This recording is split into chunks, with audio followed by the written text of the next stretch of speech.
मला जर आजार झाला आणि मीच समजावून सांगते सगळ्यांना, अरे काय नसते, कॅन्सर बिन्सर मला नाही सांगू शकत, त्याला तो आलाय त्याला मी पाठवून देणार परत. आणि साधारण मला असं वाटतं की औषधं तुम्हाला नाही बरं करत, तुम्ही तुम्हाला बरं करता.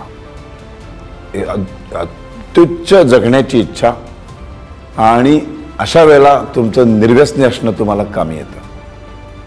मग खूप लोक म्हणाले, अरे शरद तर सुपारी पण खात नाही, त्याला कॅन्सर कसा झाला? त्याच्यामुळं कॅन्सर होतो किंवा नाही होत त्याच्यावर नसतं अवलंबून, पण कॅन्सरामधनं बरा होण्यासाठी मात्र निर्व्यसनी असणं हे 100% उपयोगी पडतं. ह्याचं कारण तुमचे सगळे ऑर्गन्स नॉर्मल असतात. दारू पिऊन पिऊन लिव्हर खराब झालेली नसते, तुमच्या किडन्या गेलेल्या नसतात, सगळ्या शाबूत असतात, ठणठणीत असता तुम्ही. आणि मग अशी जर वादळ आलं तर त्याला परतवायला तुमचं शरीर, तुमचे सगळे ऑर्गन्स ताकदीने उभे राहतात आणि मग तुम्ही परतवून लावता त्याला. म्हणून निर्व्यसनी असणं फार गरजेचं आहे.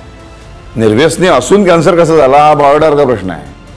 कॅन्सरमधून हा बरा कसा झाला आणि एवढा पुन्हा सशक्त होऊन एवढं काम कसं करतोय, त्याला निर्व्यसनी असणं हे फायद्याचं ठरलंय.